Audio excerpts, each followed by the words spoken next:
Bonjour à tous, bienvenue sur Avenir du Congo TV. Voici les actualités du jour. Les éditions Alliance Congo organiseront du 6 au 8 mars prochain à Brazzaville un colloque intitulé Denis Sassou Nguesso, de l'écriture du destin à la pensée de l'émergence. L'événement se tiendra à travers des conférences et échanges afin de mettre en lumière la pensée et le leadership du chef de l'État dans la perspective de l'émergence du pays. Le 12 février, le ministre d'État Firmin Ayessa, par l'entremise du député de la circonscription électorale unique de Makwa, Frédéric Yeka, a procédé à la remise de kits de sécurité à 500 jeunes conducteurs de taxi-moto de Makwa en vue de renforcer leur protection et les protéger contre les dérives liées à l'insécurité.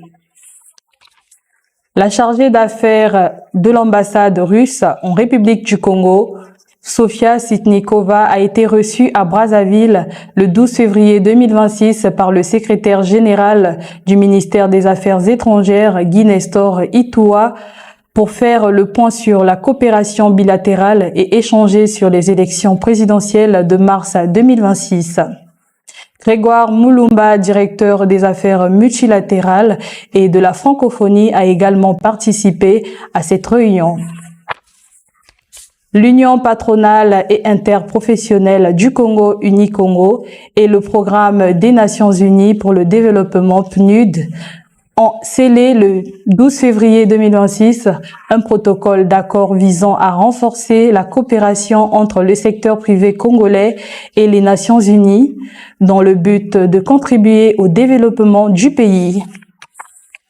Le 12 février 2026 à Brazzaville, le Centre d'action pour le développement CAD avec le Haut-Commissaire des Nations Unies pour les réfugiés, HCR, et d'autres partenaires ont organisé un atelier pour informer les réfugiés et demandeurs d'asile sur leurs droits, les procédures d'asile et l'accès aux services sociaux, médicaux et éducatifs afin de favoriser leur protection et leur intégration, notamment pour ceux venus de la République centrafricaine, de la RDC et du Tchad. Sous le haut patronage de Madame Arlette Soudan-Nono, ministre de l'Environnement, du Développement durable et du Bassin du Congo, s'est tenu ce jeudi 12 février 2026 un atelier stratégique de haut niveau consacré à l'élaboration du plan d'action et d'investissement de la troisième contribution déterminée au niveau national CDN 3.0 de la République du Congo. Suivez ce reportage de Grâce Guénol et Lunda Osema. Sous le haut patronage de Madame Arlette Soudan-Nono, ministre de l'Environnement, du Développement durable et du Bassin du Congo, il s'est tenu ce jeudi 12 février 2026 à Brazzaville un atelier stratégique de haut niveau consacré à l'élaboration du plan d'action et d'investissement de la troisième contribution déterminée au niveau national, CDN 3.0 de la République du Congo.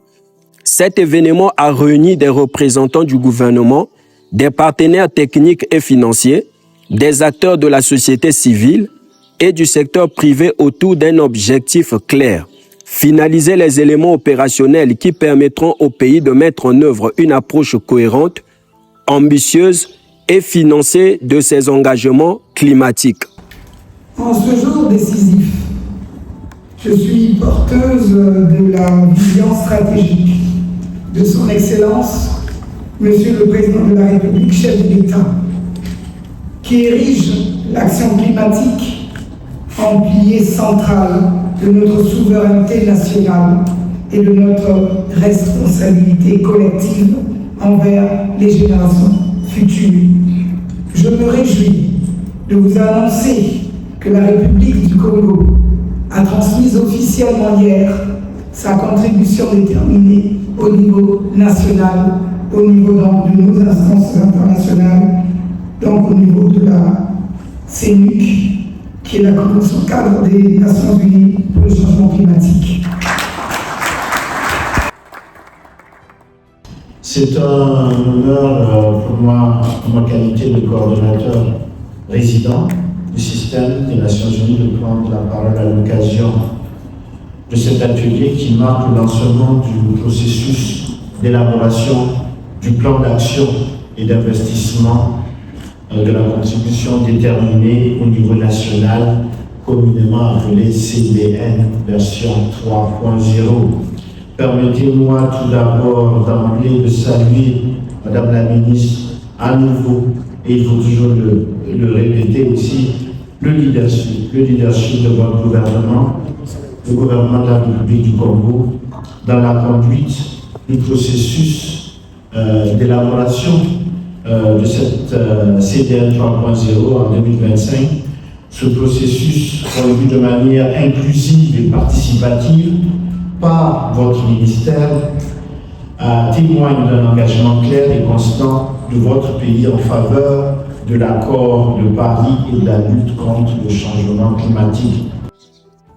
L'événement du jour avait pour principaux objectifs valider le plan d'action détaillé pour la mise en œuvre de la CDN 3.0, identifier et prioriser les projets d'investissement clés, faciliter le dialogue avec les partenaires financiers et techniques, renforcer la coopération avec la société civile et le secteur privé.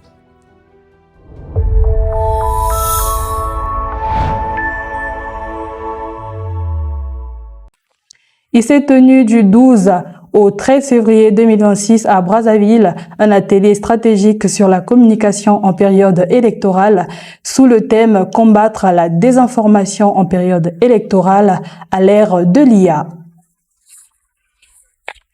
Les toges noires, la main droite levée et des familles en joie, c'était l'effervescence ce vendredi 13 février à la cour d'appel de Brazzaville où une nouvelle promotion de 205 auditeurs de justice a prêté serment.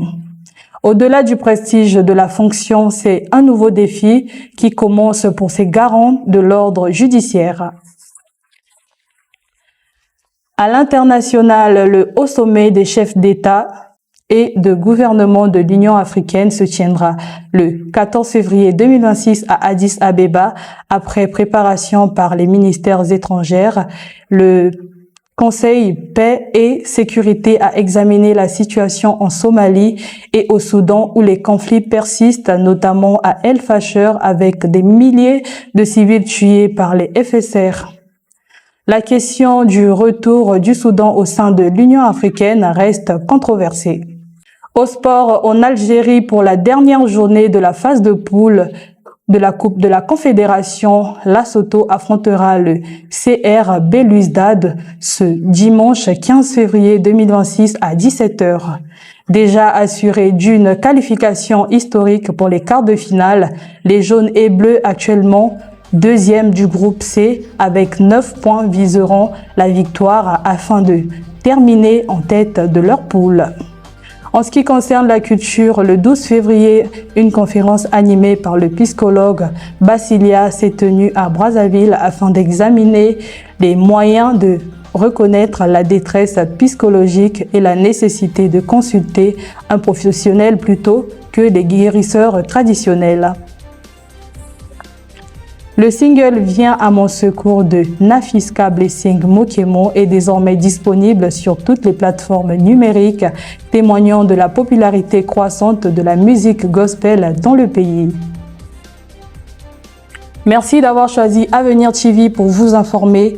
On se retrouve dans une prochaine édition. Portez-vous bien, à très bientôt.